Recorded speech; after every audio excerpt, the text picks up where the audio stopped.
마음이 있는 곳에 나의 마음이 있기를 원해요. 아버지, 당신의 눈물이 고인 곳에 나의 눈물이 고이길 원해요. 아버지, 당신이 바라보는 영혼에게 나의 두 눈이 향하길 원해요.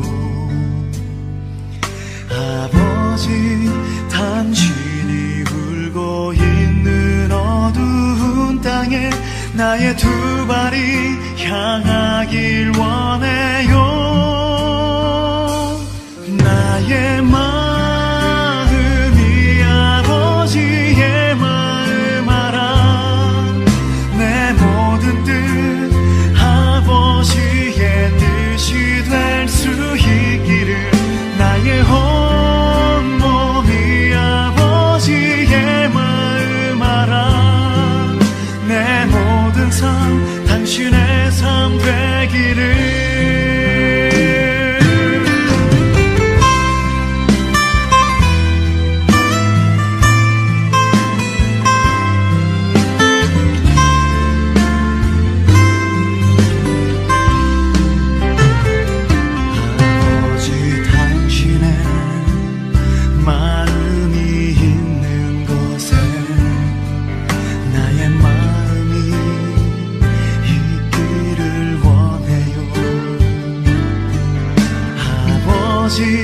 당신의 눈물이 고인 곳에 나의 눈물이 고이길 원해요.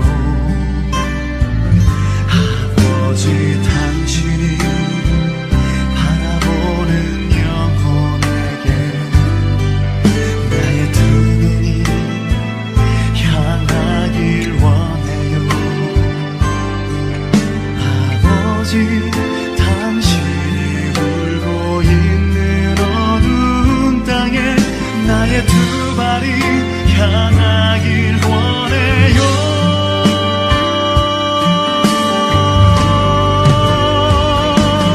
나의 마음이 아버지의 마음 알아. 내 모든 뜻 아버지의 뜻이 될 수 있기를.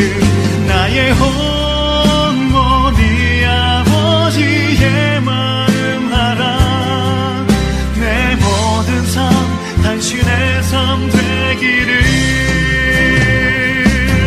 나의 마음이 아버지의 마음 알아. 내 모든 뜻 아버지의 뜻이 될 수 있기를. 나의 온 몸이 아버지의 마음 알아. 내 모든 삶 당신의 삶 되기를. 내 모든 삶 당신의 삶 되기를.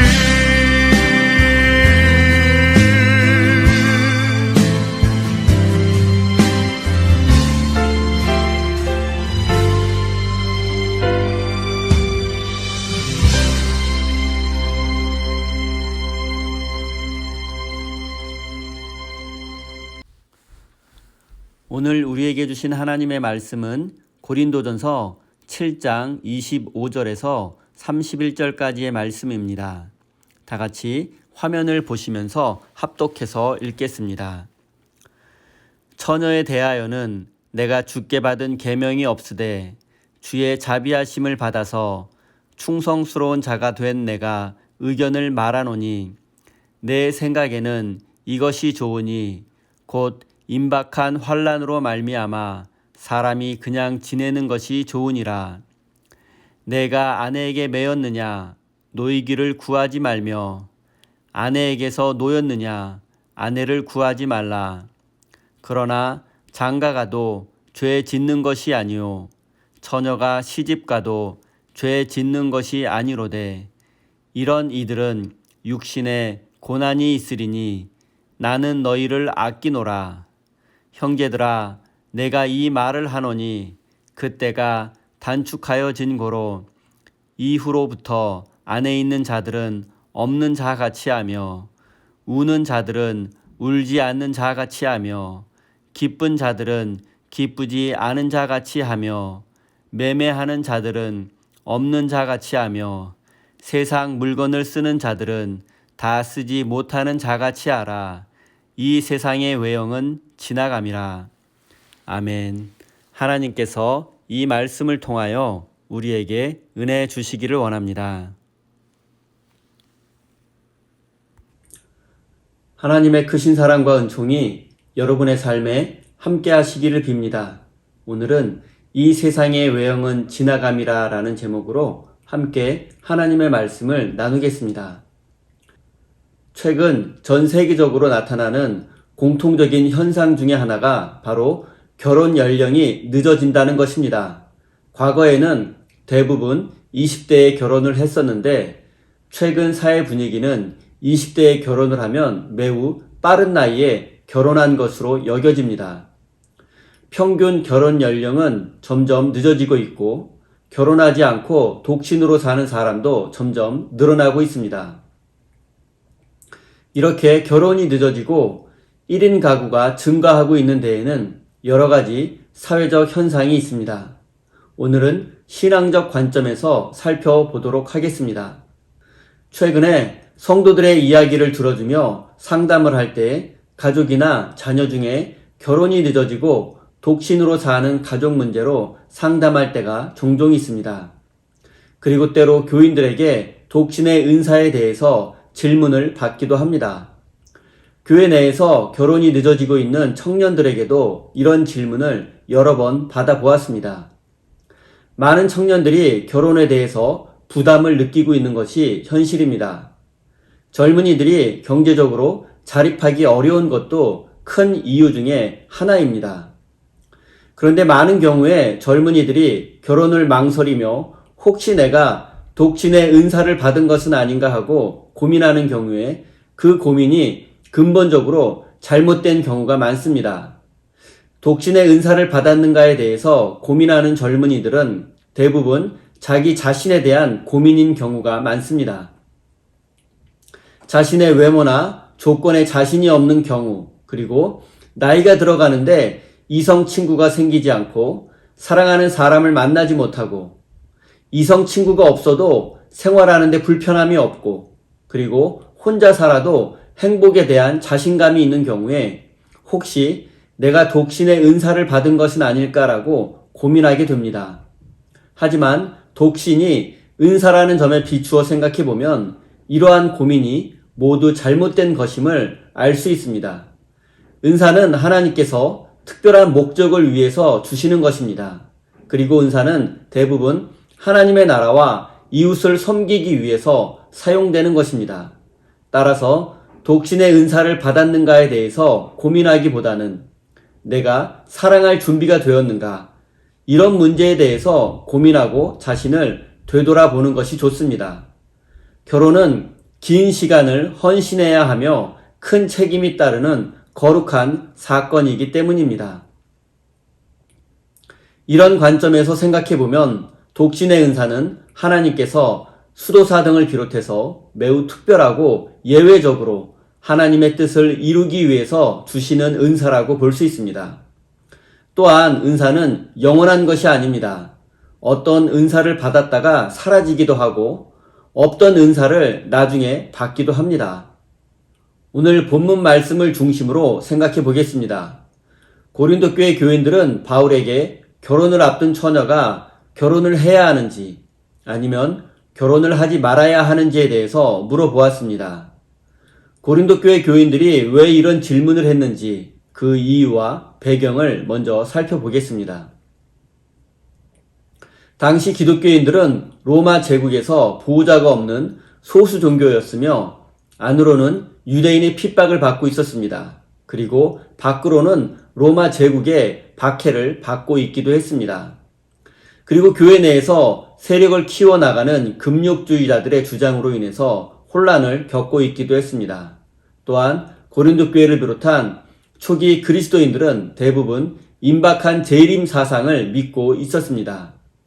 또한 사회적으로 바울 당시에 소아시아 지역, 오늘날 터키 지역에 대지진이 있었고 이로 인해서 많은 도시들이 파괴되고 수많은 사람들이 고통을 겪고 있는 상황이었습니다. 사도 바울은 이 모든 상황을 감안해서 결혼하지 않고 혼자 지내는 것이 좋다고 권면했습니다. 성경에는 임박한 환란으로 말미암아 사람이 그냥 지내는 것이 좋으니라 라고 기록하고 있습니다. 바울은 결혼을 앞둔 처녀 총각에게 임박한 환란 때문에 지금은 결혼하지 않고 혼자 지내는 것이 좋겠다고 했습니다. 지금 결혼하게 되면 대지진의 영향으로 경제적으로 어려움을 겪게 될 수 있습니다. 그리고 로마 제국의 박해를 받을 수도 있습니다. 또한 예수님께서 곧 재림하실 것인데 경건한 삶을 살면서 예수님의 재림을 준비하는 것이 더욱 중요하다고 생각했기 때문이기도 합니다. 그리고 결혼을 하게 되면 책임져야 할 일들과 헌신해야 할 일들이 많이 생기게 됩니다. 혼자 싱글로 살던 때와는 삶이 180도 달라지게 됩니다. 또한 아내와 남편을 행복하게 해 주어야 하고 자녀를 올바로 양육해야 하고 부모님과 가족을 돌보아야 하는 책임도 더 강해집니다. 그런데 지금 결혼을 하게 되면 이 모든 책임을 감당하기가 어렵습니다. 믿음을 지키다가 감옥에 갈 수도 있고 가족을 위한 경제적 책임을 다하기 어려울 수도 있고 예수님이 곧 재림하실 것이기 때문에 지금은 예수님 맞을 준비를 하는 것이 더 중요하다고 생각할 수도 있습니다. 사도 바울은 교회 내에 결혼을 앞둔 젊은이들에게 결혼이 필요 없고 무가치한 것이기 때문에 하지 말라는 것이 아니라 지금의 상황에서는 결혼을 잠시 미뤄두는 것이 좋겠다고 권면한 것이지 독신 생활을 권면한 것이 아닙니다. 바울은 결혼을 원하는 젊은이들에게는 기쁨으로 결혼을 허락했습니다. 바울은 예수님과 성도들의 관계를 결혼으로 비유하기도 했습니다. 예수님은 우리 그리스도인들의 신랑 되시고 우리 성도들은 예수님의 신부가 되는 것입니다. 바울은 결혼 제도를 부정하거나 결혼을 불필요한 것으로 생각한 적이 단 한 번도 없습니다. 사랑하는 성도 여러분, 결혼의 목적은 하나님을 더 사랑하기 위한 것이고 이웃을 더 섬기기 위한 것이 되어야 합니다. 또한 그리스도 안에서 참된 평화와 행복을 누리는 가정을 만들어 하나님께 영광 돌리는 것입니다. 여러분의 가정이 하나님께서 기뻐하시는 가정, 하나님의 평화가 넘치는 복된 가정이 되기를 바랍니다. 29절에서 31절입니다. 형제들아, 내가 이 말을 하노니 그때가 단축하여진 고로 이후로부터 안에 있는 자들은 없는 자같이 하며 우는 자들은 울지 않는 자같이 하며 기쁜 자들은 기쁘지 않은 자같이 하며 매매하는 자들은 없는 자같이 하며 세상 물건을 쓰는 자들은 다 쓰지 못하는 자같이 하라. 이 세상의 외형은 다 지나감이라. 고린도전서 7장은 결혼과 이혼, 재혼과 믿지 않는 배우자의 문제, 그리고 처녀와 과부 문제 등에 대해서 기록하고 있습니다. 그리고 오늘 본문 말씀에서는 이 모든 상황 속에서 그리스도인들이 어떠한 삶의 자세로 살아가야 하는지에 대해서 말씀하고 있습니다. 안에 있는 자들은 없는 것 같이 살라는 말씀은 아내가 삶의 목적이 되어서는 안 된다라는 것입니다. 우는 자들은 울지 않는 자같이 살라는 것은 어떠한 힘든 상황 속에서도 기쁨과 소망을 잃지 말라는 것입니다. 기뻐하는 자들은 그 기쁜 일에 도취되어서 하나님을 잊어버려서는 안 됩니다. 매매하는 자들은 부동산 매매를 가리키는데 부유한 사람은 가난한 사람처럼 살라는 의미입니다. 세상 물건을 쓰는 사람은 소비지향적인 삶을 사는 사람을 의미하는데 이러한 사람들은 검소하게 살라는 의미입니다. 바울은 지금 세상 모든 것이 무의미하고 무가치하다고 말하는 것이 아닙니다.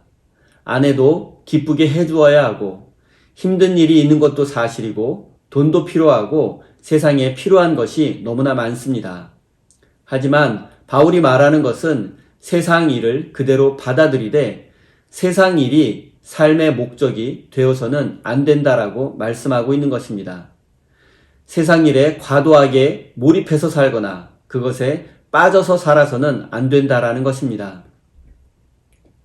교회에 다니며 하나님을 믿는다고 하는 사람들 중에서도 세상 일에 빠져 사는 사람들이 있습니다. 자신의 목적을 이루기 위해서 또한 세상 일에 성공하기 위해서 수단과 방법을 가리지 않는 사람들도 있습니다. 그리고 그것을 이루지 못했을 때에는 불안해하기도 하고 두려워하기도 하며 열등감과 패배감에 사로잡히기도 합니다. 기독교는 세상을 부정하지 않습니다. 세상살이를 인정합니다. 하지만 그리스도인은 세상에 속하여 살아가지만 세상 일이 삶의 목적이 되어서는 안 됩니다. 예수님도 내 나라는 세상에 속한 것이 아니라고 말씀하셨습니다. 그리스도인은 세상에 속하여 살지만 세상에서 성공하는 것이 목적이 아니라 이 세상을 하나님의 나라로 만들어가는 것이 삶의 목적인 사람들입니다. 그리스도인은 언제나 세상 안에서 살면서 세상을 위해서 살아가야 합니다. 바울이 고린도전서 7장에서 말하고 있는 결혼과 이혼, 재혼과 처녀와 과부 문제 등도 마찬가지입니다. 이 모든 것들이 중요하고 필요한 것들이지만 그 문제들이 삶의 목적이 되어서는 안 된다라는 것입니다. 그런 것들에 빠져서 하나님의 백성으로서의 본분을 잊어서는 안 되는 것입니다. 31절 뒷부분에 이 세상의 외형은 지나감이라 라는 말씀이 있습니다. 자동차나 기차, 비행기 등을 타고 창밖을 바라보면 아름다운 풍경을 볼 때가 있습니다. 하지만 아무리 아름다운 풍경이라도 순식간에 지나가고 맙니다. 그렇게 순식간에 지나가는 것이 우리의 삶의 목적이 될 수 없습니다. 세상의 외형, 우리말로 올바로 번역하면 이 세상의 본질이라는 뜻입니다. 바울이 정말로 말하고 싶은 것은 이 세상의 본질, 이 세상의 모든 것은 다 지나가고 사라지는 것들이라는 사실입니다. 이 세상의 겉모습만 사라지는 것이 아니라 이 세상의 본질, 모든 것이 사라지고 만다는 것입니다. 지나가고 사라지는 것들이 우리의 삶의 목적이 되어서는 안 되는 것입니다. 오늘 바울의 말씀을 따르면 결혼하고 재혼하고 총각으로 살든지 처녀로 살든지 육체의 욕망도 세상의 성공도 돈도 명예도 이 세상에 속한 모든 것은 다 지나가고 사라지는 것들입니다. 사랑하는 성도 여러분, 아내가 있는 분은 아내가 없는 것처럼 하나님께 집중하며 살아보십시오. 고난과 고통의 현실 속에 계신 분은 소망을 잃지 말고 부활의 소망으로 이겨내십시오. 또한 일상의 기쁨과 행복에 도취되어서 하나님을 잊어버려서도 안 됩니다. 세상에서 많은 것을 소유했다 하더라도 영적으로 가난한 삶을 추구하십시오. 소비와 향락을 부추기는 세상 속에서 겸손하고 진실한 삶을 살아내십시오. 왜냐하면 이 세상의 모든 것들은 다 지나가고 사라지지만 하나님은 영원하시기 때문입니다. 사랑하는 우리 세임교회 성도 여러분, 세상 모든 것은 모두 사라질 것들이지만 하나님은 영원하십니다. 영원하신 하나님을 신뢰하면서 이 세상을 하나님의 나라로 만들어 가시는 거룩한 하나님의 나라의 백성이 되시기를 예수님의 이름으로 축원합니다. 우리 다 함께 주신 말씀 가슴에 새기며 기도의 자리로 나아가겠습니다.